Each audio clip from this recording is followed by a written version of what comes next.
Ya, dan harapannya apa? Bukan pada rezekinya. Ya, jadi jangan sampai motifnya cuma sekedar ke duniawi, kurang tepat. Kenalkan kepada Allah, nanti biarkan janji yang disampaikan oleh lisan Rasulullah itu terjadi.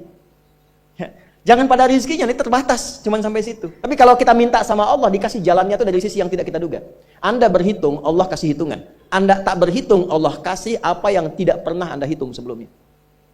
Itu poinnya. Untuk kenal Allah. Kalau sudah merasakan dekat, sudah nyaman, sudah enak, muncullah kemudian kesan dalam hati. Terserah Allah mau kasih berapa. Yang penting sudah enak, sudah damai. Di titik itulah kemudian Allah limpahkan dari apa yang nggak pernah kita duga sebelumnya.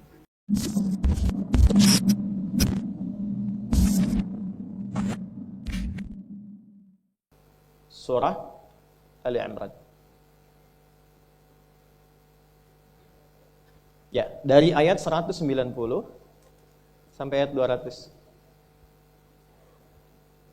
Dari kanan pertengahan sampai kiri lagi ke tengah. Sudah?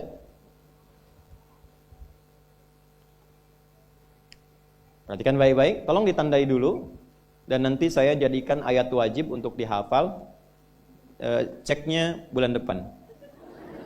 Betul, password untuk ikut masuk.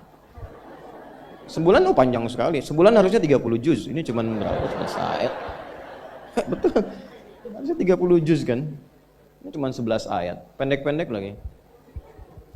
Ya. Nah, pelan-pelan. Sudah? Dari mulai inna fi khalqis samawati wal ardi, kemudian wa ikhtilafil laili wan nahari, lalu la ayatil liulil albab. Sampai ayat 200, ya ayyuhalladzina amanu sabiru wasabiru warabitu wattaqullaha la'allakum tuflihun. Sudah? Baik. Ini ayatnya mahal sekali, kajiannya mahal, fokus, dan ini akan merubah hidup kita semua. Kalau setelah kita pahami, kita amalkan. Siap ya? Yuk kita mulai.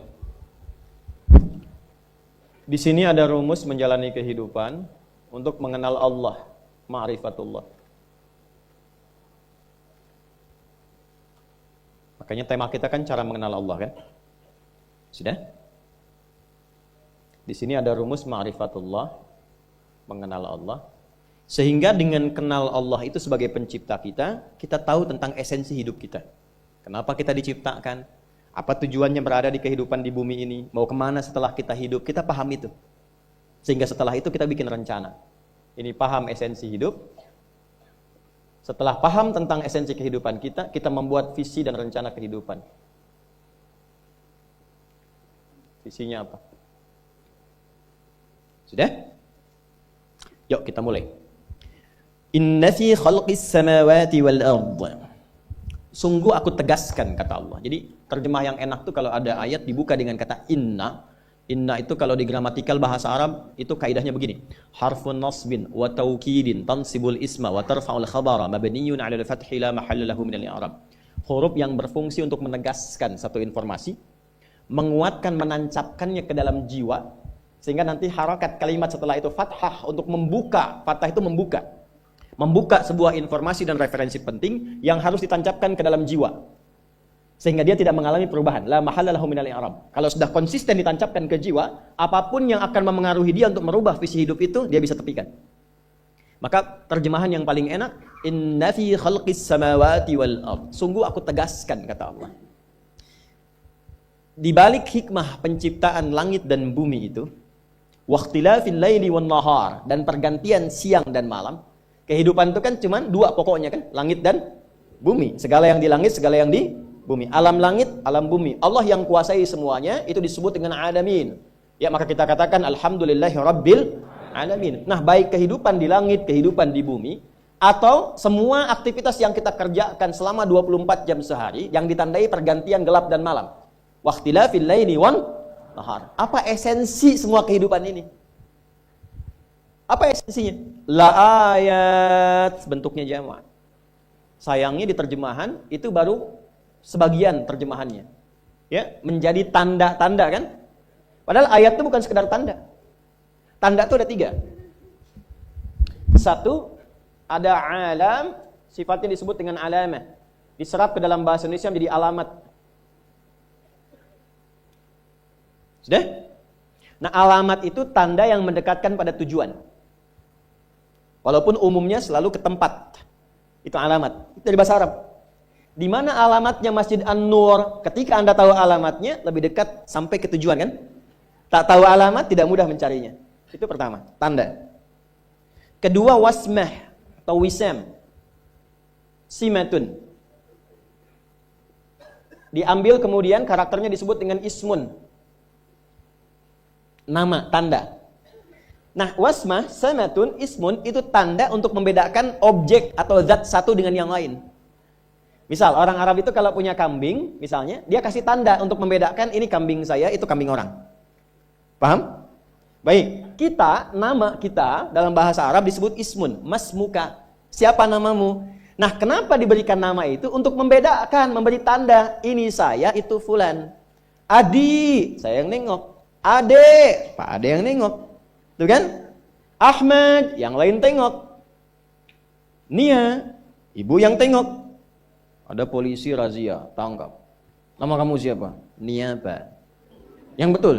Nia. Nama lengkap? Kurniadi. Itu aneh. Nah, itu ismun, simah. Makanya kalau kita ingin diberi tanda yang baik, hadisnya katakan apa? Beri nama yang baik supaya dengan tanda itu dikenal baik. Tanda itu bukan sekedar memberikan nama, tapi memberikan kesan. Wasmun wa fi'lun thumma harfunil kalim. Itu kaidahnya. Seseorang itu akan dinilai dengan 3 hal. Pertama, ismun, namanya. Maka beri nama yang baik supaya orang itu bisa ta'zim dengan keadaan nama. Yang terakhir ada ayat namanya. Ayatun, jamaknya ayat. Sini poin kita. Dan ini disebutkan 64 kali dalam Al-Quran. Sudah? Tidaklah ayat disebutkan kecuali tanda yang mendekatkan seorang hamba kepada Sang Pencipta. Tanda yang mengenalkan makhluk kepada Khalik. Di dalam bahasa Arab standar itu, di standar ya, apalagi kalau ada di Quran atau hadis. Tidak pernah disebut ayat kecuali menunjukkan tanda yang membuat kita kenal dan dekat dengan Sang Pencipta, dengan Allah Subhanahu wa taala. Itulah yang menjadikan semua isi Quran disebut dengan ayat. Al-Fatihah berapa ayat? 7. Al-Baqarah 286 ayat. Ali Imran 200 ayat. Pertanyaannya kenapa disebut ayat? Karena setiap kali kita baca Al-Quran, keadaan kita merasa lebih dekat dengan Allah. Kalau nggak percaya silahkan. Kita dengar aja kan sudah ingat Allah kan? Hati kita punya rasa yang berbeda kan sensasinya? Itu yang dimaksud Quran surah 8 di ayat kedua, Al-Anfal ayat kedua. Ya, innamal mu'minuna alladzina idza dzukirallahu wajilat qulubuhum wa idza tuliyat 'alaihim ayatuhu zadatuhum imana. Ini poinnya. Wa 'ala rabbihim yatawakkal. Kata Allah, kalau Anda ingin mengecek keimanan itu hadir dalam jiwa atau tidak, kalau Anda ingin tahu orang itu beriman atau tidak, gampang. Ada tanda pokok. Tapi yang kedua, ada tanda yang paling spesifik untuk melihat dia dekat dengan Allah atau tidak. Tanda pokok yang standar, itu adalah disebutkannya nama Allah. Jika disebutkan nama Allah, ada konfirmasi getaran dalam dirinya. Dan getaran itu hanya dimiliki oleh orang yang punya iman. Jadi kalau belum punya iman, gak ada getaran itu. Atau imannya bermasalah. Cuma klaim di lisan, gak nyampe ke jiwa. Ya, apa standarnya? Bila disebutkan nama Allah. Karena itu, diperdengarkan disebutkan nama Allah, itu 5 kali sehari di setiap pergantian waktu. Ya, subuh ganti waktu ke siang disebutkan lagi, siang ganti ke sore disebutkan lagi, sampai malam. Ya, karena nanti bisa terjadi, kata Nabi, yusbihu mu'mina wa yumsi kafira. Paginya ada iman, sorenya luntur. Maka diperdengarkan di telinga kita, supaya kedengaran. Telinga bahasa Arabnya itu udhun, jamaknya adzan. Maka dalam adzan kalimat pertamanya disebutkan nama Allah. Allahu Akbar, Allahu Akbar. Kalau nggak percaya silakan. Begitu mendengar nama itu disebutkan, bukankah ada konfirmasi getaran dalam jiwa kita? Minimal akan dikatakan sudah azan, siap-siap. Nah, itu standar iman. Standar iman. Tadi subuh jam berapa ya? 4? 4, 4, 4, 2, 45. Oh, terjadi perbedaan pendapat. Ini menunjukkan Anda berasal dari daerah yang berbeda-beda ya. Baik. Ya, kita ambil yang inilah, genapkanlah 445 misalnya ya. 445. Ting, Allahu Akbar, Allahu Akbar. Anda yang lagi mimpi pun bangun, Allah udah adzan. Nah, itu konfirmasi iman.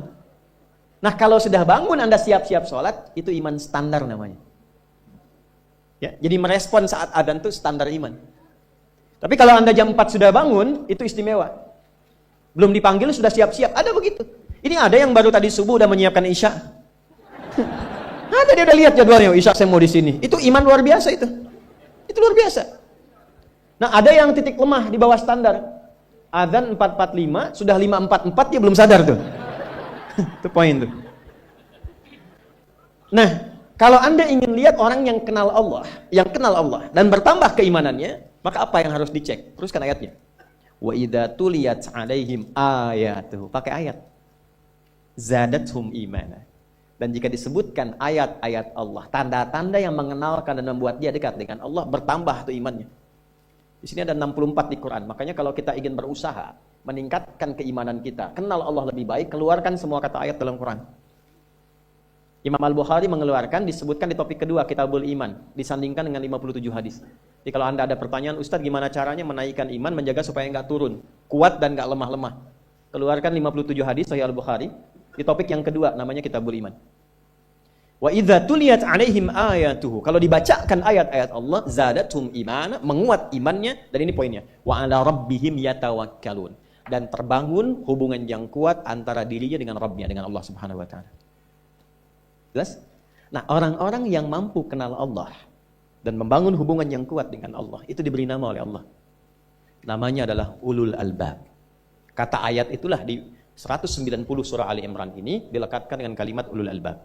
Inna fi khalqis samawati wal ardi wa ikhtilafil laili wan nahari la ayatil liulil.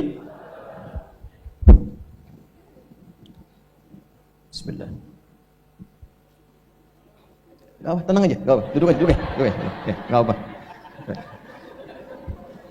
Antum fokus ini aja, 190 ke 200.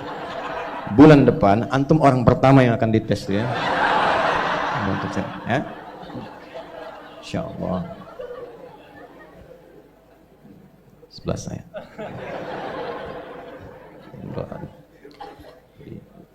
Jadi saya berusaha optimal supaya saat antum ditanya, saya nggak sempat bisa ngapus kemarin ya. Ya. Ulul albab. Bismillah. Yuk kita lebih fokus ke sini.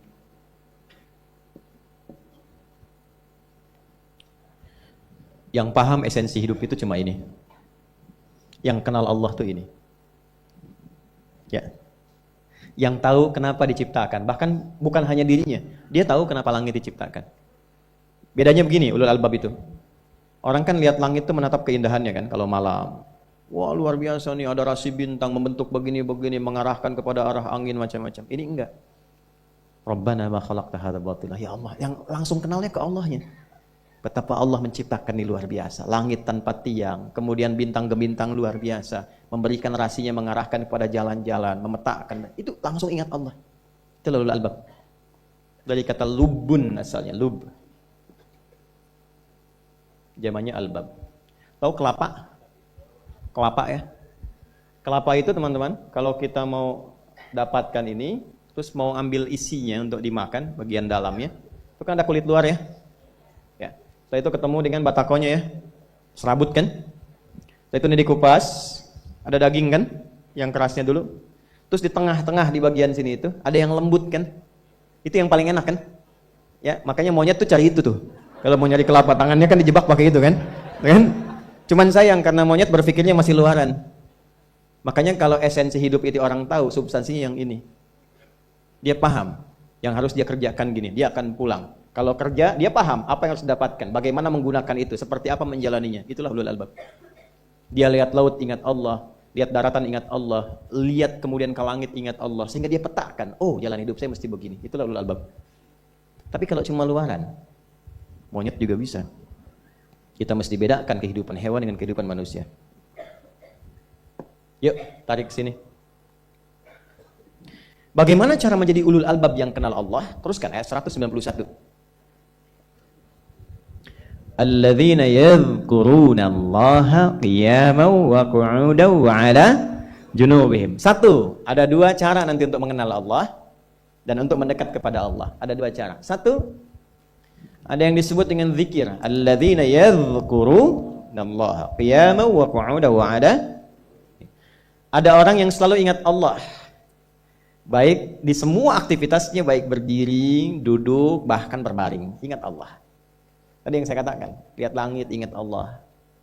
Nih Pak, indahnya begini Pak. Maaf ya. Lihat istri itu, ingat Allah. Lihat anak, ingat Allah. Ibu lihat suami, ingat Allah. Kalau melihatnya begitu, maka substansi berumah tangga itu nikmat rasanya, dan tanggung jawab itu melekat pada diri kita untuk terjaga dalam kebaikan. Ya. Saya nitipkan handphone saya ke antum, dan antum tahu itu punya saya. Ya, dan Anda mencintai saya misalnya, ta'zim di situ. Mungkin nggak handphone itu ditempatkan di tempat yang tidak baik? Mungkin nggak Anda taruh di lantai begitu saja?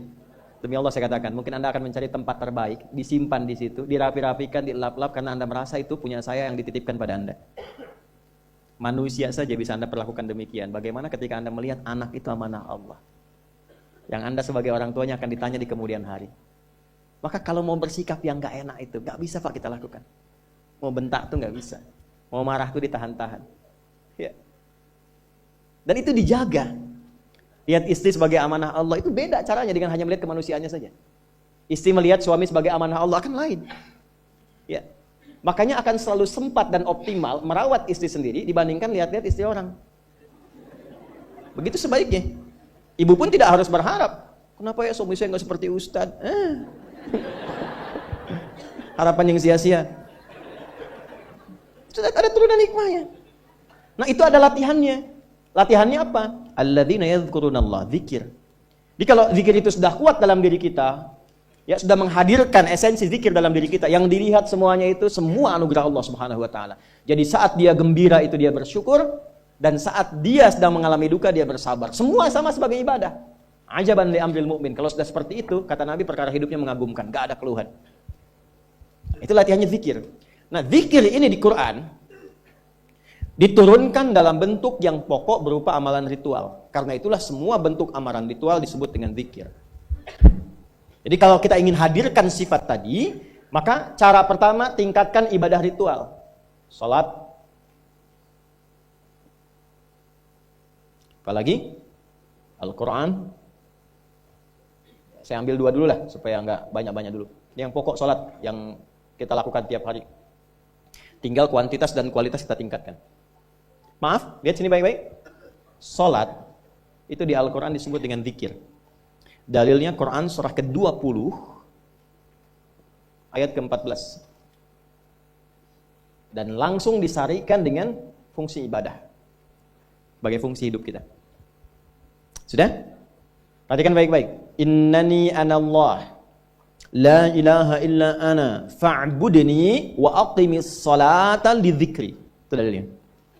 Sayalah Allah, kata Allah. La ilaha illa ana, tidak ada Tuhan yang layak dipertuhankan dan layak disembah kecuali saya, Allah. Allah. Bagaimana kenal Allah sebagai Tuhan? Ya, yang layak disembah, yang harus dipertuhankan, kenalnya bagaimana? Mendekatnya bagaimana? Fa'budni, sembah saya supaya kamu kenal saya, dekat dengan saya, tahu saya. Bagaimana caranya? Wa aqimis shalah, tunaikan salat.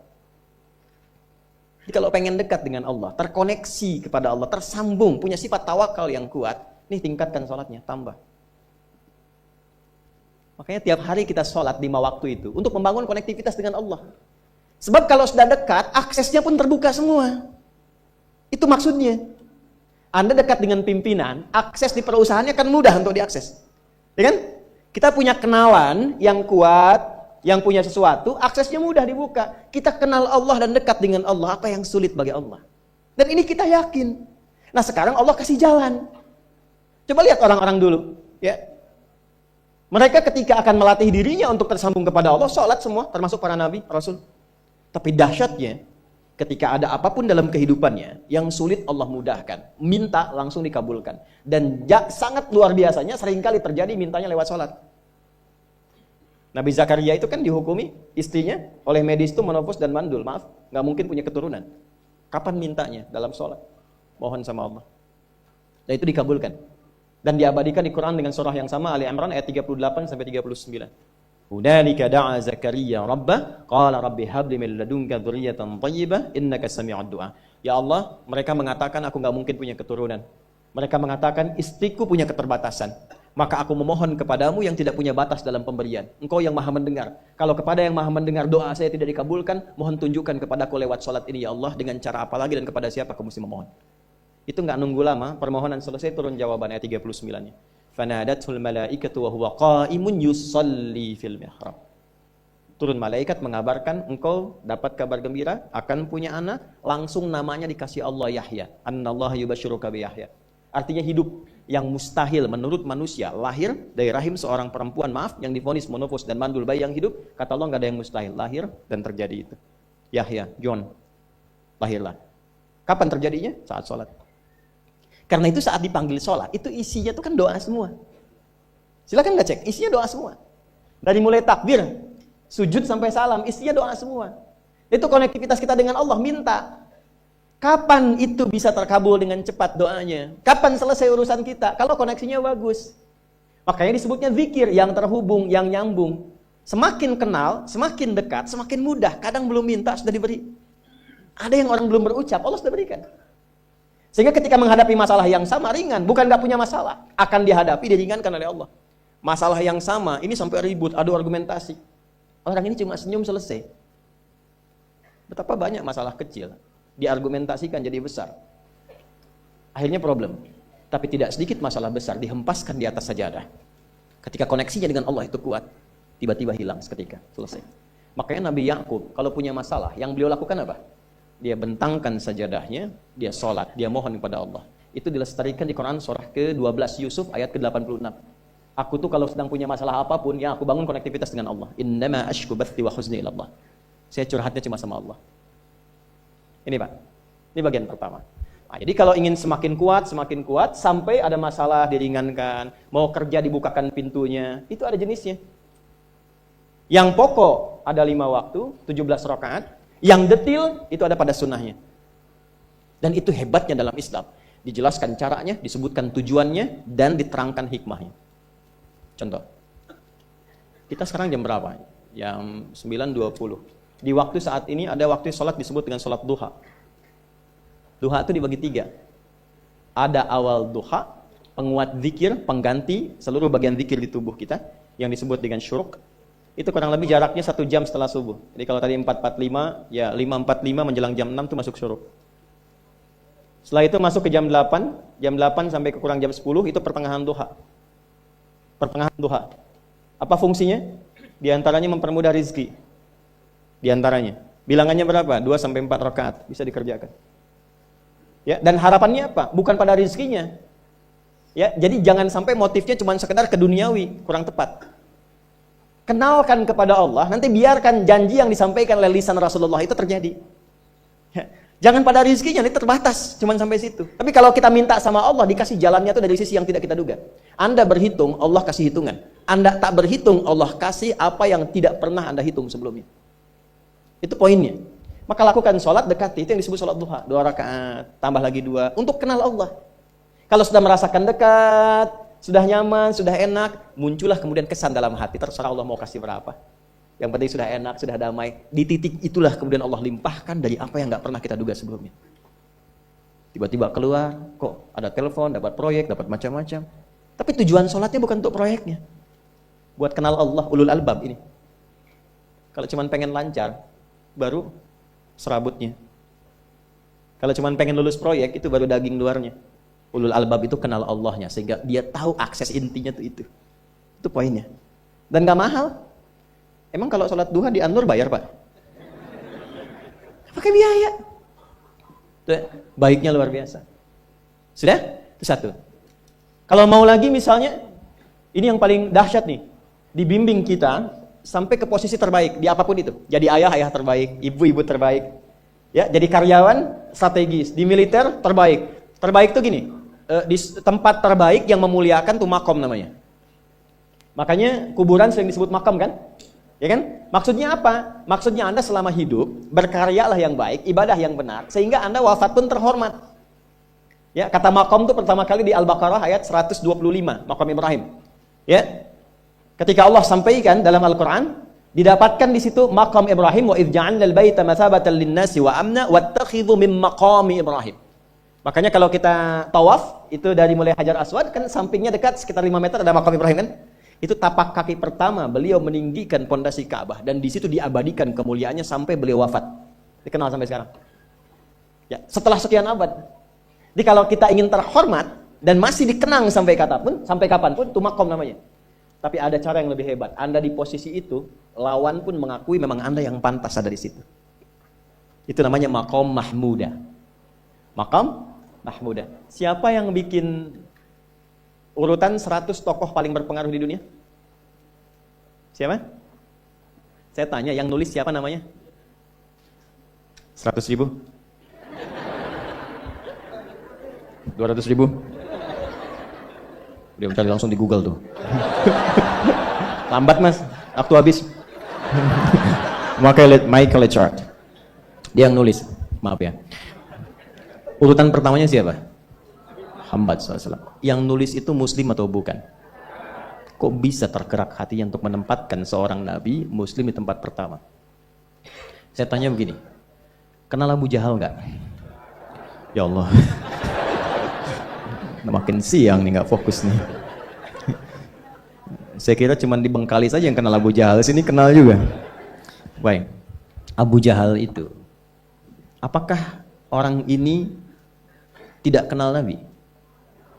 Kenal. Orang ini tahu, kalau saya sebut orang ini berarti kurang bagus ya. Kalau saya sebut beliau berarti baik ya.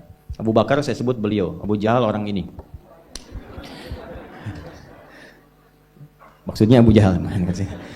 Apakah orang ini tidak tahu kalau Nabi itu mulia?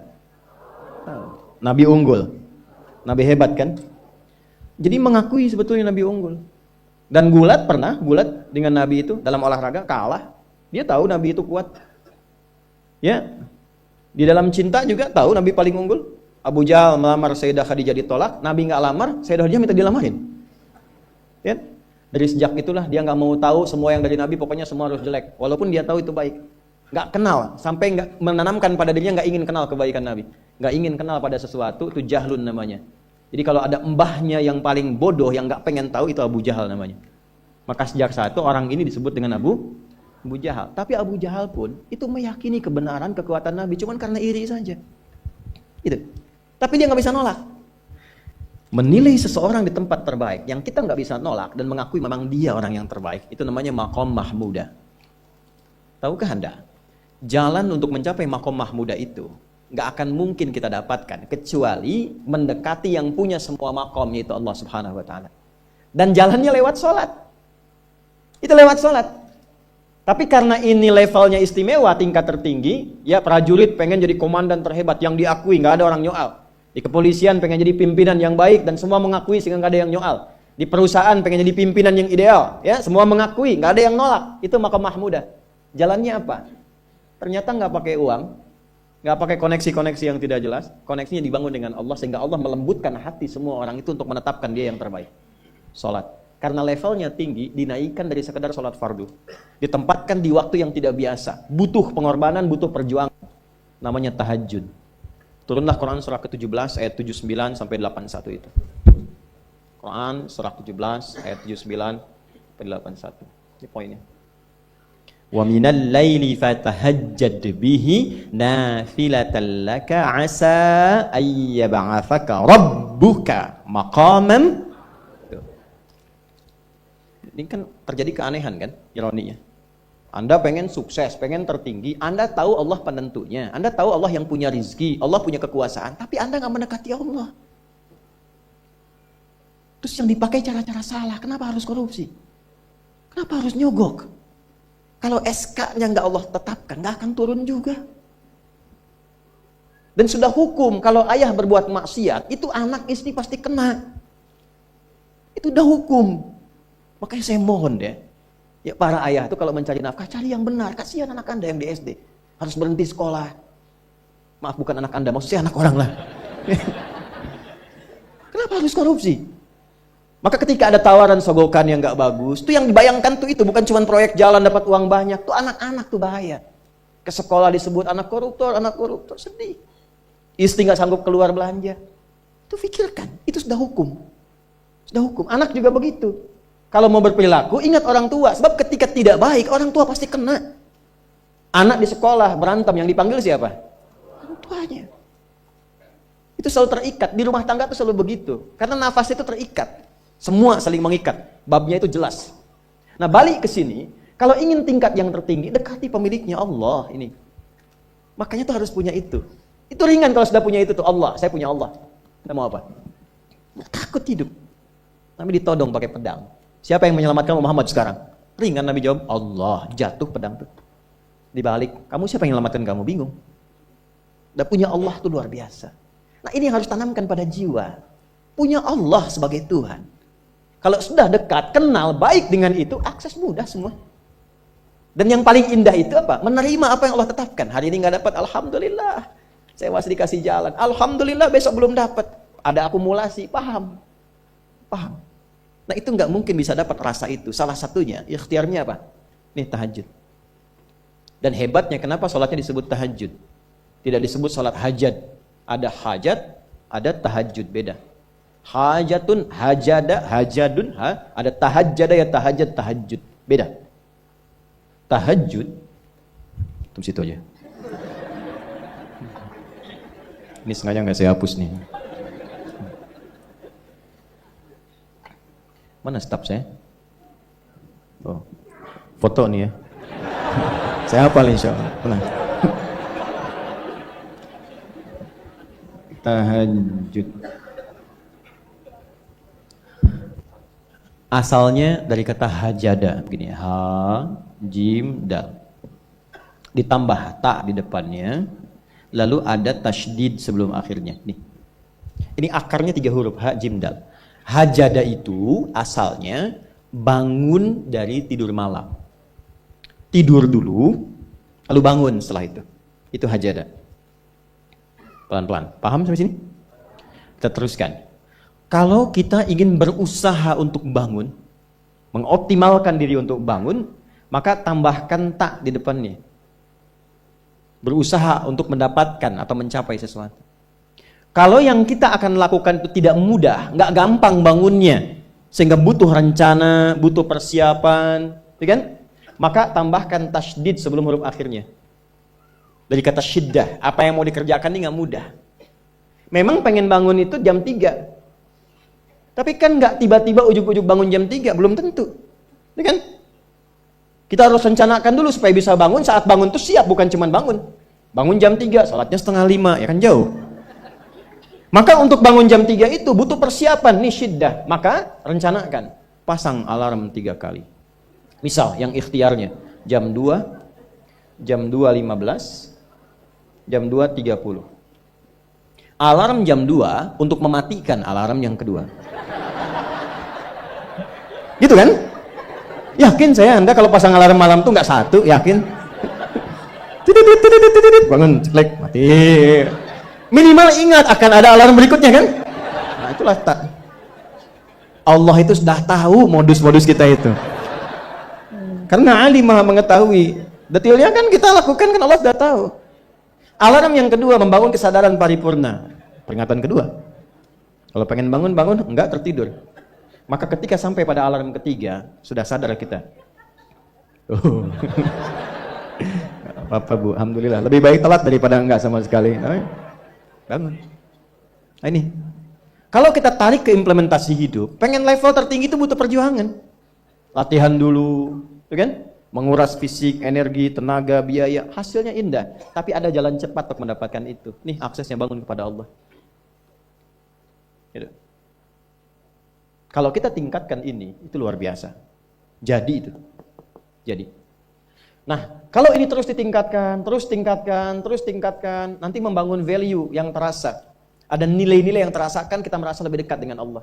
Yang biasanya tadi dipanggil azan baru ingat sekarang, baru selesai subuh udah ingat isya. Nanti isya bagaimana, gitu kan, urutkan. Tapi tetap zuhur juga, zuhur, asar, maghrib, isya. Waktunya kenal, jam berapa. Bahkan dipetakan, saya nanti akan ke sini, masjid yang terdekat di situ. Jadi lihat peta itu, ya lihat peta jalan, saya nggak sebut nama supaya nggak endorse. Itu lihat peta jalan, Itu dia petakan, saya akan sampai di situ jam berapa, durasinya berapa, masjidnya di mana. Kalau tertinggal di situ, di sini saya sholat Jumatnya. Sampai ke situ. Nah, value yang membuat kita semakin meningkat dekat dengan Allah itu takwa namanya. Takwa. Disebutkan sebanyak 240 kali dalam Al-Quran. Nah, intinya itu ini nih. Jiwa takwanya. Kalau ini sudah ada, Allahu Akbar.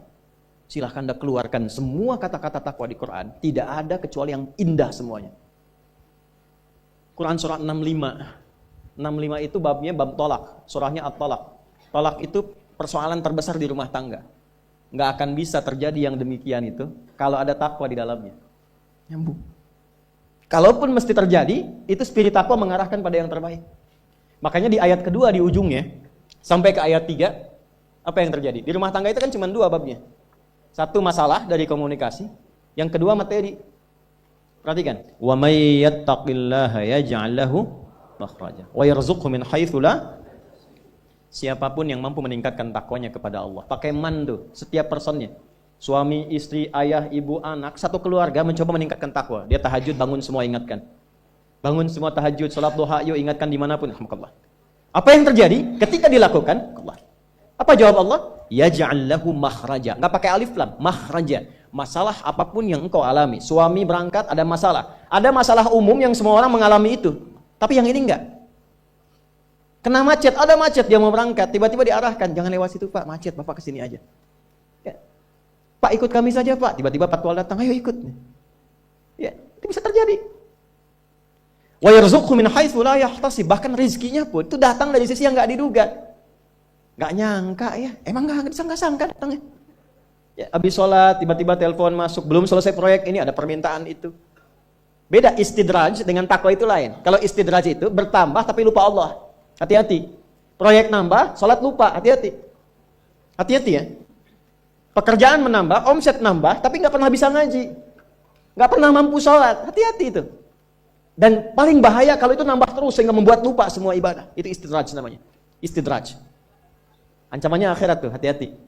Segera ingat, segera ingat. Tapi kalau semakin nambah, semakin ingat Allah, itu anugerah. Karena Allah telah menilai hamba ini paham menjalani kehidupan, sehingga dia ngerti. Makanya Utsman, Abdurrahman bin Auf, setelah masuk Islam, hartanya makin nambah. Karena kenapa? Karena telah dinilai layak mengelola harta, paham cara mengelolanya. Dapat segini, alokasikan ke sini. Dapat segini, alokasikan ke sini. Pak, di mana logikanya? Ada 600 truk hasil usaha. Bapak punya 600 perusahaan. Satu perusahaannya itu bergerak di bidang misalnya logam mulia. Ya, ada emas, ada berlian, ada macam-macam dan sebagainya. Satu kali Anda berhasil mendapatkan kurang lebih 600 truk logam mulia di dalamnya. Mau datang kemudian ke tempat Anda di jalan. Tiba-tiba apa yang terjadi? Ada komen tetangga kepada Anda. Misal, komennya nggak langsung, cuma ke teman tetangga Anda dengar. Waduh, Pak Asep hisabnya luar biasa kayaknya. Hisabnya, bukan berliannya. Hisabnya luar biasa, terus nyampe di telinga Anda. Kira-kira ketika mendengar itu respon Anda apa? 100.000? Bingung kan? Bingung. Lihat Abdurrahman bin Auf, jazakallahu khair. Datang 600 kafilah pakai unta. Isinya semua emas, berlian, perak, macam-macam. Heboh Madinah, bum bum bum bum bum bum bum. Tiba-tiba Sayyidah Aisyah komen radhiyallahu ta'ala anha. Beliau kan yang terdekat dengan Nabi, satu istri Nabi SAW. Jadi kalau sudah ring satu Nabi, ada yang komen, kita tuh cuma 3 sikapnya. Like, share, and subscribe. Gak usah ikut komen lagi. Sukai, share, subscribe. Ikuti jalannya. Apa komennya? Secara singkat, kama qalat. Aku pernah mendengar Nabi SAW mengatakan, Abdurrahman bin Auf itu agak lambat hisabnya. Ya, selambat-lambatnya cepat juga dibanding kita kan? Ya? Maksudnya apa? Ingin menggambarkan betapa banyak kekayaannya. Scan, checklist, semua. Ketika mendengar komen itu, apa kata Abdurrahman bin Auf? Saya jadikan semua yang baru datang itu saya sedekahkan semua untuk orang Madinah. Supaya mempercepat hisabnya itu. Saya sedekahkan semua. Bisa nggak begitu? Coba lihat handphone antum itu.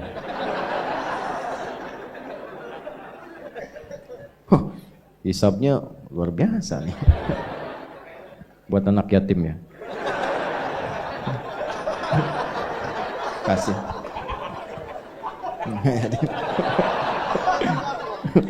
Antum yatim itu kalau belum balik. Ini udah bisa nyari sendiri. Dari perjalanan yatim tuh butuh perhatian, banyak di luar anak-anak yang masih butuh perhatian. Buat yatim ya. Nah, mudah. Ini benar. Nah, itu yang maksud saya katakan, itu nggak mudah. Tapi kalau kita diberikan anugerah oleh Allah, pandai mengelola sesuatu sesuai dengan kehendak Allah, ini kasih semua. Ilmu dikasih.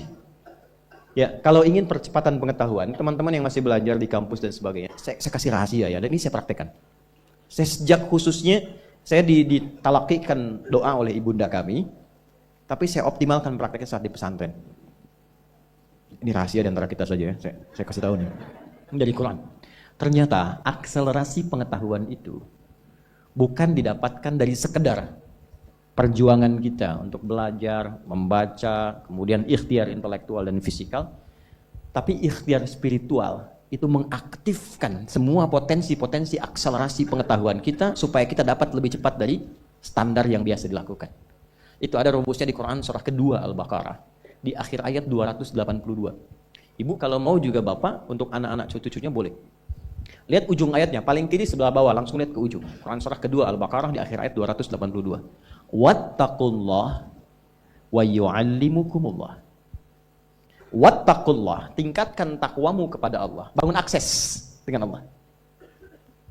Yang maha punya pengetahuan siapa? Allah. Karena itu disebut alim kan? Ya kan? Kalau kita aksesnya kuat, wa yu'allimukumullah, Allah langsung yang mengajarkan kepada kita bahan-bahan pengetahuan itu. Bukan nggak belajar, bukan, tetap belajar. Tapi yang terjadi apa? Ketika dalam belajar itu tahajudnya meningkat, duhanya meningkat, rawatibnya meningkat, Allahu Akbar. Dan dilakukan karena Allah, bukan karena pengetahuannya. Lillah. Itu baru dengar satu kalimat, kita paham arahnya mau kemana. Dan belajar apapun cepat. Itu yang terjadi. Imam Al-Bukhari, dengan ingatan yang kuat tadi, jangan dikira itu hampa begitu saja, belajar dapat, tidak. Itu dari mulai ayah ibunya. Ya, bahkan nanti saat lahir, kedua tahun ayahnya meninggal dunia, ibunya single parent, tapi ibunya nggak berhenti mendekati Allah. Usia 4 tahun matanya buta. Buka Fathul Bari itu, jilid pertama. Itu buta Al-Bukhari itu matanya. Dan butanya permanen. Permanen, medis mengatakan nggak mungkin. Apa yang terjadi? Ibunya tidak putus mendekati Allah. Beliau punya mihrab, mihrab, tempat khusus untuk bermohon. Walaupun sehamparan sejadah. Itu Allahu Akbar. Ini kisah nyata. Salatnya, doanya, sujudnya, dan Allah ganti penglihatan yang tak tampak di fisik itu dengan tajamnya mata hatinya. Al-Bukhari punya keunggulan dari amaliyah ibundanya asalnya, mengalir kepada anaknya, itu kalau diperdengarkan apapun seketika langsung ingat dan sulit lupa. Al-Bukhari. Langsung ingat. Dan tidak cukup sampai di situ. Begitu berangkat kemudian ke Kutab, tempat belajar Quran pertama, usia masih kecil, belum balik, sekitar 4-5 tahun. Dituntun oleh asisten rumah tangganya, itu sampai ke tempat belajar, yang lain senior, beliau masih kecil sendiri. Gurunya membacakan surat Kahf, syekhnya. Begitu selesai, iseng nanya, man hafidh, siapa yang sudah hafal? Itu anak kecil yang tak melihat pandangannya, kata orang disebut dengan buta, dia angkat tangannya mengatakan, hafidhtu an dhahri qalbi. Saya sudah hafal, syekh, dalam kepala saya, bahkan dalam hati saya. An dhahri qalbi. Jadi hafalan yang benar itu hafal di dalam kepala. Hafal di luar kepala, belum hafal. Saya sudah hafal Ustaz, di luar kepala, oh belum hafal. Hafidhtu an dhahri qalbi. Di tes maju, ta'al ya bunai datang. Begitu maju ke depan, maaf, bukan sekedar hafal, tajwidnya, makhrajnya, sifat hurufnya sama persis dengan syekhnya. Maka syekhnya berkata, minal an aw kama qala tadrusul hadis. Nah, mulai sekarang engkau belajar hadis ya. Karena Quran itu Allah jamin langsung mudah dihafal, gampang sekali. Ya, Quran surah 54 ayat 17, 22, 32, 44 kali Allah sebutkan, walaqad yassarnal Qur'ana lidzikri fahal mim. Aku telah jadikan Quran mudah dihafal. Adakah di antara Anda tertantang untuk menghafalkannya? Gampang, tapi hadis gak ada. Itu saking senangnya pulang ke rumah. Digandeng oleh asistennya yang langsung dipanggil ibunya. Umi. Ya, datang. Kata. Tadi saya dipanggil Syekh. Saya diminta begini, saya sampaikan. Oh, Syekh mengatakan begini, Umi. Kamu sekarang belajar hadis ya? Umi, mulai hari ini saya pengen belajar hadis. Ibunya tersentuh dalam jiwanya, tapi melihat seakan ada keterbatasan di anaknya. Beliau katakan, "Aw kama qalat ya bunayya, iktafi bil Qur'an tsumma al hadis." Aw kama qalat. Nah, Quran dulu ya, setelah selesai baru hadis. Maksudnya supaya enggak banyak beban. Tapi anaknya pun hormat pada ibu, tapi yakin dengan perkataan gurunya. ta'zimnya. La ya ummi, Quran oke, tapi hadis pun saya akan pelajari. Uridul hadis. Maka dia meraba jalan ke tempatnya, ke kamarnya. Ibunya melihat itu, harunya muncul. Nah ini poinnya. Dia dekati Allah, masuk ke mihrabnya. Alladzina yadhkuruna Allaha qiyaman wa qu'udan wa 'ala junubihim. Dia masuk ke mihrabnya, ibunya salat. Dalam salat itu ditumpahkan dalam sujudnya mohon kepada Allah untuk dibuka kembali pandangan Al-Bukhari. Nama asli Al-Bukhari itu namanya Muhammad. Bapaknya Ismail, kakeknya Ibrahim. Kakek buyutnya Al-Mughirah, yang buyutnya Al-Bardizbah. Tinggal di Kecamatan Ju'fah, Kabupaten Bukhara, Provinsi Khorasan, negaranya Uzbekistan sekarang. Karena dari Bukhara disebut Al-Bukhari. Nah, yang ingin saya katakan, nama aslinya Muhammad bin Ismail bin Ibrahim. Kalau diberi nama dengan nama orang soleh atau nama nabi, itu artinya tafaul. Tafaul itu mengharap kemuliaan, karomah, kebaikan yang melekat pada nama itu supaya bisa diteladani. Maka ibunya ketika khusyuk berdoa, selesai sholat masih doa, capek ketiduran. Dalam tidurnya itulah bermimpi dengan Nabi Ibrahim. Ini kisah nyata. Anda bisa lacak di Fathul Bari di jilid yang pertama. Kata Nabi Ibrahim disampaikan, anak Anda dapat kabar gembira akan melihat kembali. Itu Al-Bukhari saat ibunya sedang bermohon dalam sholat berdoa, ya al-basir alladhi ala kulli syai'in qadir a'id ba'ith basirat ibni, ya Allah yang maha menatap dengan tajam, mohon ya Allah dengan segala kuasamu kembalikan penglihatan anakku. Al-Bukhari sedang mengulang surat Qaf tadi. Sehingga tibalah di ayat 21 dengan sampai ke 22-nya. Laqad kunta fi ghaflatin min hadza fakashafna 'anka ghita'aka fabasaruka al-yawma hadid. Ini ayat tentang situasi akhirat tapi percikannya diberikan pada Al-Bukhari dalam konteks kebaikan. Laqad kunta fi ghaflatin min hadza. Dulu kamu enggak bisa melihat. Ada penghalang. Fakashafna 'anka ghita'aka, maka hari ini kami ungkap, kami singkap semua penghalangnya. Wa basaruka al-yawma hadid, maka pandanganmu sekarang akan menatap dengan tajam. Begitu sampai di ayat itu kaget, lompat, bisa lihat lagi. Ini nyata. Nyata. Begitu bisa lihat kaget, langsung keluar, kencang, lari. Didapati kamar ibunya, langsung disampaikan, Ummi, laqad ra'aitu, ibu, saya bisa lihat lagi sekarang. Ibunya kaget, bangun, belum percaya, mengatakan, rubbama ra'aita bil qalbik, mungkin Anda melihat dengan hatimu. La bal bi aini. Enggak, ini mata saya bisa lihat. Ibu wajah begini, ibu pakai ini. Sekian benda kita begini. Haru berpelukan keduanya, disitulah meniti untuk belajar hadis sampai menuliskan Sahih Al-Bukhari dalam kurun waktu 16 tahun. Dimulai di Mekkah, di Masjidil Haram, di akhir di Masjid Nabawi sebagai hujjah bertemu Rasulullah. Al-Bukhari itu udah punya visi, pengen ketemu Nabi bawa sesuatu. Sehingga punya kebanggaan, dia Rasulullah. Dari kecil saya berusaha belajar hadis Anda. Saya kumpulkan itu untuk bawa bekal berjumpa dengan Anda. Antum apa yang dibawa? Ya ahli dunia. Terus kerja, terus. Ayo, terus kerja. Kumpulkan tuh harta tuh. Banyakin pakaian tuh. Mewahin tuh rumah, terus. Ya enggak apa-apa. Tapi apa yang mau dibawa saat pulang? Ketemu Nabi itu modalnya apa? Orang tuh udah bawa amalan, ada yang bawa sholawat. Ya. Ada yang bawa sunnah, walaupun cuma sunnah makan. Tapi dia siapkan untuk kebanggaan ketemu Rasulullah. Kita apa yang mau kita siapkan? Nah, minimal rubah visi hidup itu. Kenal Allah dulu. Kenali Allah. Maka mulai dengan pendekatan zikir. Salat tuh optimal. Jangan langsung tinggikan tahajud, duha, tidak. Yang 5 waktu perbaiki dulu. Minimal nggak telat dulu. Saya heran kadang-kadang kok bisa orang meninggalkan Jumat untuk sekedar dapat dunia, yang itu udah diatur. Bahkan nggak Jumatan cuma untuk jaga toko. Yang kalaupun tuh nggak dilakukan, tetap dia Jumat dapat juga. Nah itu ilmu tadi. Ilmu. Saya coba itu, Pak. Coba lihat. Itu kan mahal. Imam Syafi'i dulu ibunya begitu, bangun ketakwaan. Imam Ahmad tuh begitu. Imam Ahmad tuh hafal 1 juta hadis. Itu kehilangan ayah. Ibunya single parent, Pak, jangan dikira. Manasin air malam supaya anaknya tahajud. Udah dipanasin, diangetin, terus diwudukan. Imam Ahmad kecil. Digendong, disimpan di halaqah masyayikh. Setelah selesai digendong lagi balik. Sekarang dituai hasilnya. Saya kehilangan ayah, lulus SD lah.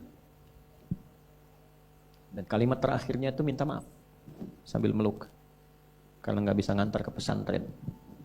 Maafkan apa nggak bisa ngantar. Di rumah sakit di Serang waktu itu RSUD. Saya masih kecil. Baru masuk 13 tahun, mau berangkat. Ya belum paham tapi kita ta'zim, takrim pada beliau, pamit. Beliau menangis, saya tahan untuk menunjukkan sikap tegar. Belum paham ketika dokter mengatakan kepada ibu kami ya paling 2 pekan. Saya nggak paham. 2 pekan selesai, saya dipanggil pesantren itu. Saya masih ingat nama, suara, suasananya. Pokoknya ke depan, bertemu kakak nomor 1. Saya tanya bagaimana ya? Beliau diam. Oh, saya husnudzon. Sampai di Bandung, paman kami, masih ada beliau. Ya, semoga Allah sayangi dan rahmati. Menyampaikan kalimat yang masih terukir di hati saya sampai sekarang. Mungkin adik nanti, adik, kakak saya adik, saya adik. Mungkin nggak bisa lihat, karena sudah dikuburkan. Oh, saya baru paham, saya meninggal. Sudah kami naik bis pulang. Sampai di Pandeglang itu sudah ba'da maghrib menjelang isya. Saya nyampe rumah, saya lihat ibu saya. Dan itu sepanjang jalan saya tahan untuk tidak mengalirkan air mata. Saya tahan aja. Ya. Jadi tahan sampai ketemu ibu, saya nggak nangis. Saya peluk ibu saya. Saya temani tidur. Tidur di ruang tengah, saya masih ingat. Kemudian mimpi melihat ayah pakai kemeja biru, terus senyum, dadah, oh sudah selesai. Tapi setelah itu besoknya kita temukan mushaf tuh, saya mau bicara Quran. Saya mengharap satu hal yang nggak mungkin saya bisa lakukan lagi dalam dunia yang hidup. Artinya saat kita punya sesuatu untuk memberi atau mungkin cuma mijitin atau apa, sosoknya sudah nggak ada. Maka saya hanya bisa menggantungkan harapan kebaikan kepada yang maha menguasai segala hal. Maka diikhtiarkan lewat Quran. Masuk, saya lihat semua ruangan itu, ruangan kisahnya, candanya, harunya, macam-macamnya. Saya temukan mushaf saja. Saya bawa mushaf warna biru, Hasbi As-Siddiqi waktu itu, luar covernya. Menghadap ke kiblat, saya cuma minta, ya Allah, mohon jadikan setiap huruf yang saya baca dari Quran ini atau saya hafalkan menjadi cahaya untuk ayah saya di alam kuburnya, menjadi pahala yang mengalir untuk kedua orang tua saya. Itu saya baca, baru saya menangis. Yang sebelumnya saya tahan, saya tumpahkan. Itu lillah tuh, untuk Quran. Gimana caranya saya pengen mencintai Quran, dekat dengan Quran, lillah untuk itu. Itu yang saya baca, selesai baca Quran itu nggak keluar, nggak hilang. Dari situ kemudian Quran itu sampai posisinya, sampai ini. Saya nggak pernah menghafal Quran, pengen tahu, oh ini posisinya di sini hanya untuk menunjukkan hafal gitu. Tidak, nggak ada tuh. Datang, sudah hadir, sudah ada.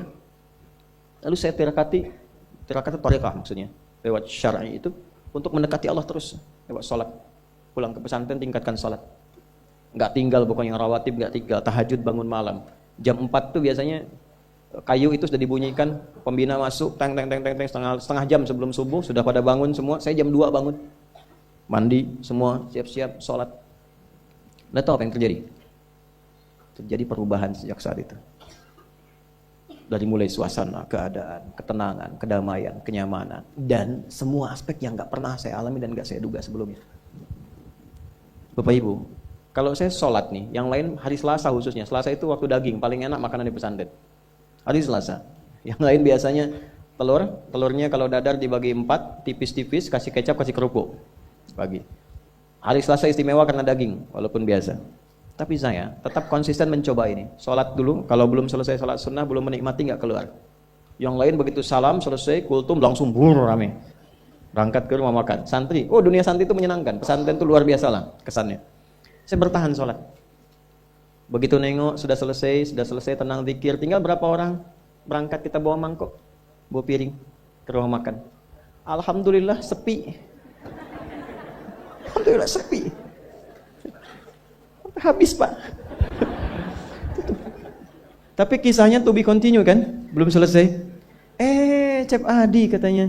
Aduh, kayak sekedapnya antosan, mak candakeun. Cep Adi, tunggu sebentar. Nanti emak bawakan katanya. Mama dapur. Itu dibawa piring saya berangkat ke dapur, dapatnya 2. Gitu. Saya dekati yang punya. Dan selalu terjadi begitu. Allah lembutkan hati orang-orang itu, datang. Problem muncul, ujian olahraga. Waktu diuji, ayah meninggal, saya nggak ikut. Yang lain 8 itu paling tinggi, saya dapat 6. Nama gurunya karena baik, Pak Gumbira namanya. Senang terus orangnya. Enggak, itu saya betul-betul namanya. Saya dipanggil terpisah. Itu baiknya luar biasa. Nah, Bapak minta maaf. Ini terpaksa karena Ananda nggak ikut ujian. Bapak kasih 6. Yang lain itu 8, 7, 6. Saya bilang nggak apa-apa Pak, saya juga minta maaf. Saya nggak bisa ikut ujian karena ayah saya meninggal kemarin. Meninggal. Bapak turut berduka cita. Demi duka cita Bapak naikkan 6 jadi 8 gitu. Dapat juga 8. Alhamdulillah. Nggak perlu lari 8 Pak. Gitu. Ini berkah. Jadi kita dekati yang punya. Sampai sekarang begitu. Pokoknya saya nggak peduli Pak. Saya berangkat dakwah apa dan sebagainya. Itu dakwah, tadinya nyewa ruko, kantor sudah jadi macam-macam. Kita wakafin. Ya, ada kendaraan wakaf. Ini kamera itu wakaf tuh. Nanti saya meninggal ini ada yang teruskan. Ya, wakaf, pesantren wakaf semua. Dari mulai tanahnya sampai gedung bangunan. Itu kami wakafkan semua.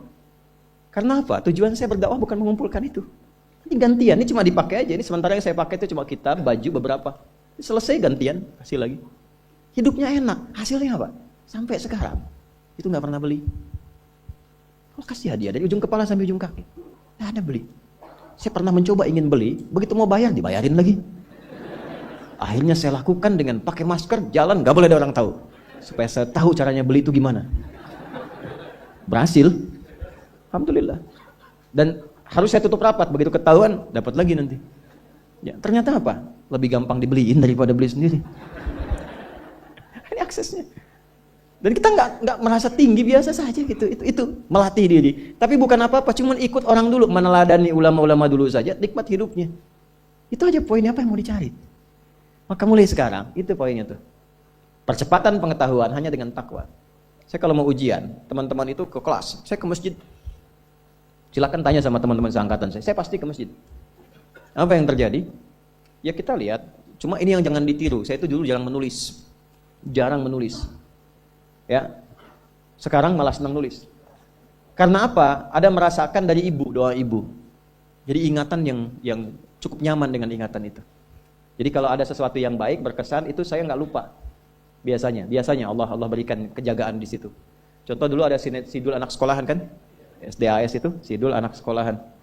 Opletnya nomor berapa tuh platnya? Nggak tahu. 1053. Mobilnya Sarah 2687 ALT. Si Roy yang botak itu 2007 tuh plat mobilnya. Saya tahu itu. Muncul. Saya paham di beberapa itu. Pak Harto waktu berhenti jadi presiden tahun 98 kan?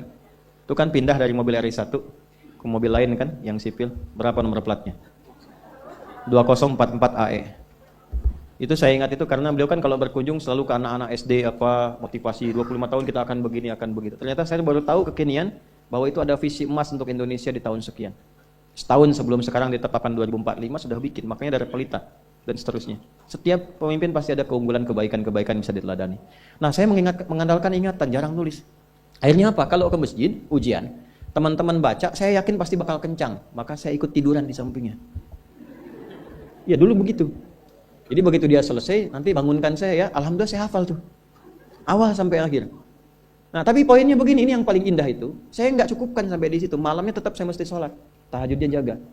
Itu kalau saya tahajud, terus ketiduran, tidur, selalu bermimpi ngerjain soal. Sampai selesai. Besoknya persis sama dengan yang dilihat tadi malam. Hampir tiap ujian. Tapi saya nggak pernah lihat wajah antum tuh, tetap antum berlaku bulan depan.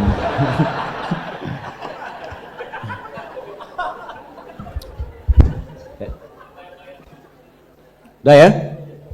Nah ini, ya jadi sekarang saya cuma pesan dua, nggak banyak-banyak. Sholat sama Quran. Para orang tua sehari, sehalaman aja nggak apa-apa, nggak usah banyak-banyak, satu halaman. Atau berapa ayat, yang penting ngaji. Yang penting ngaji, nanti lihat berkahnya. Dan jangan cukupkan pada yang 5 ya. Ya ini bukan hukumnya wajib, bukan. Yang wajib tetap 5 waktu. Kalau bisa naikkan, walaupun mungkin 2 rakaat malamnya. Witir 1 rakaat. Atau duha ambil salah satu. Rawatib misalnya. Itu konsisten kan? Istiqomah di situ. Nanti lihat apa yang terjadi. Demi Allah saya katakan, kalau mau coba tuh gini ya. Hari ini Anda baca 1 halaman Quran. Sholat tambah. Besok naikkan 2 halaman. Nanti lihat keberkahan hari ini dengan besok pasti terjadi perbedaan. Setiap Anda baca lebih banyak akan terjadi perubahan kehidupan di hari itu. Gak percaya silahkan. Karena yang jamin langsung pencipta kita. Begitu kita dekati Quran, kehidupan akan berbeda. Begitu konsisten sholat, akses dibuka. Nah kalau ini sudah dilakukan dengan baik, muncullah jalan yang kedua. Jalan inilah yang diberikan tandanya lewat surat An-Naba. Ini baru kita nyambung ke An-Naba setelah 2 jam. Apa itu? Yang pertama itu jalan zikir, alladzina yadhkuru tadzakur. Yang kedua jalan tafakkur, wa yatafakkaruna fi khalqis samawati wal ard. Rabbana ma khalaqta hadza batila subhanaka faqina. Benar. Yang pertama tadzakur dengan zikir, bentuknya amaran ritual. Yang kedua tafakkur. menjadikan semua objek kegiatan lillah wa yatafakkaruna fi khalqis samawati wal ard. Kalau zikirnya sudah mantap, maka dampaknya ada ke fikir. Karena fikirannya akan dibimbing oleh jiwanya. Maka dia merencanakan semua kegiatannya bukan hanya untuk difikirkan, tapi juga dizikirkan, diniatkan untuk mendapat ridha Allah, untuk melancarkan visi hidup dia sampai pulang. Makanya kalau Anda baca sampai ayat 200, itu lengkap sekali. Jangan cuma dunia, nanti ke akhirat bagaimana, dihisab bagaimana, ini ada ancaman neraka kalau nggak siap bekal. Teruskan coba ayatnya. Ya wa yatafakkaruna fi khalqis samawati wal ardi rabbana ma khalaqta hadza batila subhanaka faqina rabbana innaka man tudkhilin nar faqad akhzaita wa ma lidh-dhalimin min. Ini yang nggak punya visi hidup, yang hidupnya bukan tadzakur, bukan tafakkur. Silahkan kata Allah, tapi innaka mayyit, kamu akan meninggal. Silahkan kumpulin harta, naikin jabatan, nyogok, suap, silahkan aja, pilihan. Tapi Anda terancam pulang dalam keadaan hina. Innaka man tudkhilin nar faqad akhzaita. Makanya kita bertekad, ya Allah bimbing hamba supaya pulang gak hina. Gak mau hamba dihinakan di hari kiamat. Sekarang kita salah, yang lihat 1-2 orang atau bisa disembunyikan. Di hari kiamat diungkap, semuka langit dan bumi tahu siapa Anda. Saya ini masih banyak aibnya, cuma Allah tutup. Tutup, tapi di akhirat tuh semua kalau nggak kita tutupi sekarang dengan Allah, dibuka. Maka selesaikan semuanya. Setelah itu apa? Rabbana innana sami'na munadiyan yunadi lil imani an aminu bi rabbikum fa'amanna. Itu kezikir. Ya Allah, kami sadar selama ini kami berusaha, bekerja, beraktivitas, belajar, ada yang salah arah nih. Kami cukupkan untuk dunia saja, padahal kami sadar setelah dunia ini masuk ke alam kubur, setelah alam kubur dah hisab. Cuma 2 akhirnya, surga atau neraka. Saya sadar ya Allah, saya akan rubah visi hidup saya mulai hari ini. Saya siapkan aktivitas kehidupan saya bukan cuma untuk dunia, tapi visinya sampai akhirat. Gimana Allah ridha? Pekerjaannya tetap. Anda tetap di kantor juga, yang di militer-militer, di kepolisian-polisian, yang kerja-kerja, yang bertani-bertani. Cuma visi hidupnya apa? Sudah sampai akhirat. Gimana caranya kerja, tidak menyakiti orang, tidak menipu, tidak menyogok, sholat masih terjaga, baca Quran masih bisa dilakukan. Toh meninggal juga.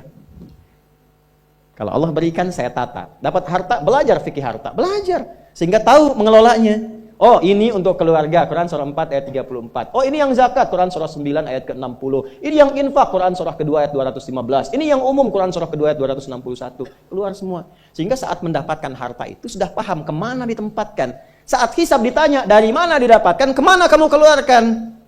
Jawabnya ringan. Ya Allah, Engkau yang maha mengetahui. Aku dapatkan dengan seperti ini, aku keluarkan sesuai dengan perintahmu. Dibuka filenya, tampakkan, CCTV dibuka, keluar. Benar. Checklist, ping. Udah, cepat masuk surga. Ya Allah, Engkau maha tahu. Dari mana aku dapatkan? Kemana aku keluarkan? Buka filenya, keluar. Pepeo, salah. Neraka.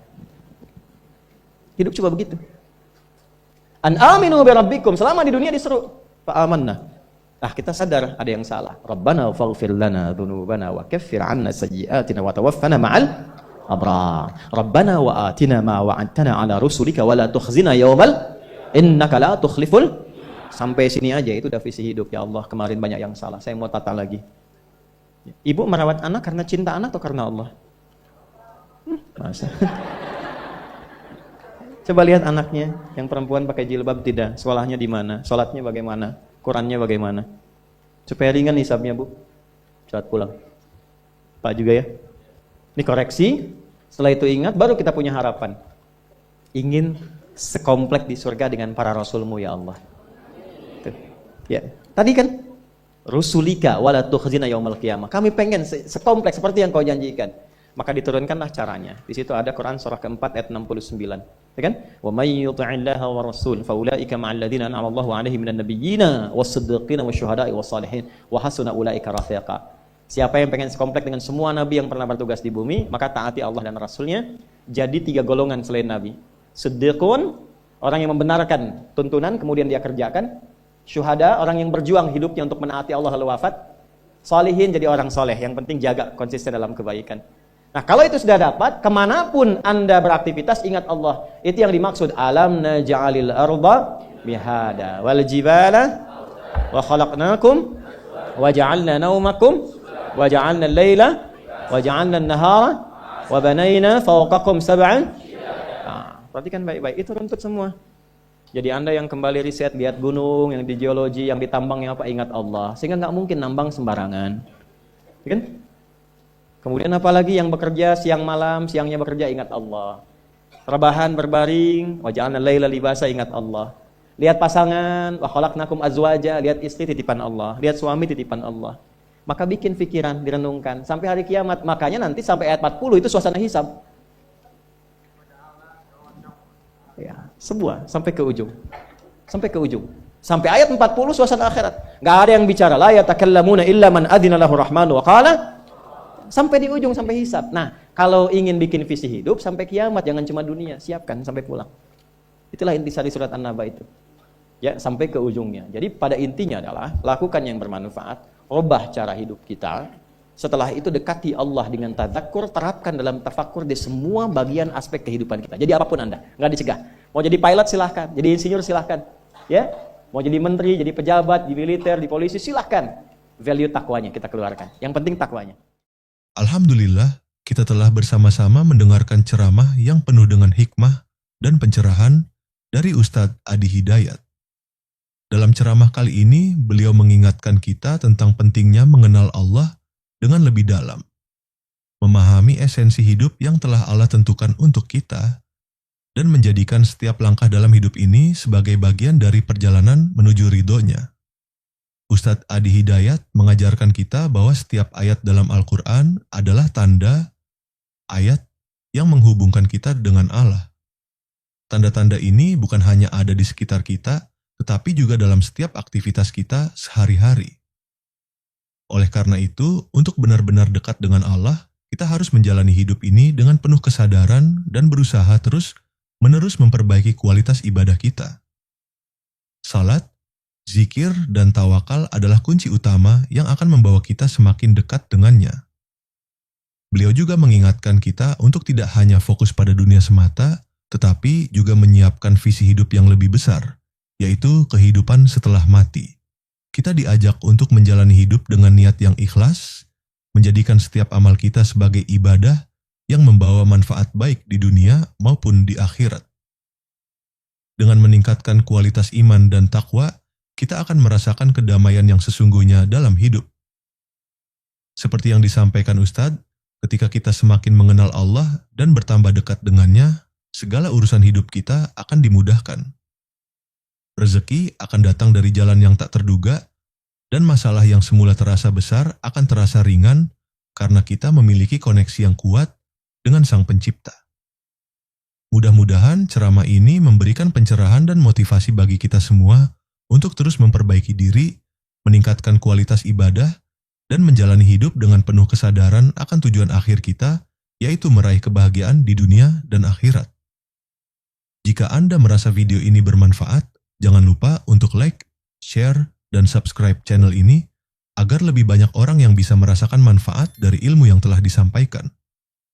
Mari kita juga bersama-sama mendoakan Ustadz Adi Hidayat agar selalu diberikan kesehatan, keberkahan, dan ilmu yang bermanfaat. Selain itu, jangan lupa untuk mendoakan saudara-saudari kita di Palestina. Semoga mereka diberikan kekuatan, perlindungan, dan kemenangan dari Allah. Tulis doa dan harapan Anda di kolom komentar.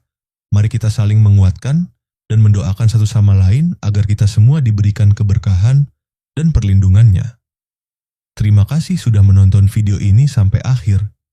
Semoga hidup kita selalu dipenuhi dengan berkah, rahmat, dan petunjuk Allah. Mari kita terus berusaha untuk memperbaiki diri, berbagi kebaikan, dan berharap agar hidup kita selalu berada dalam bimbingannya. Wassalamualaikum warahmatullahi wabarakatuh.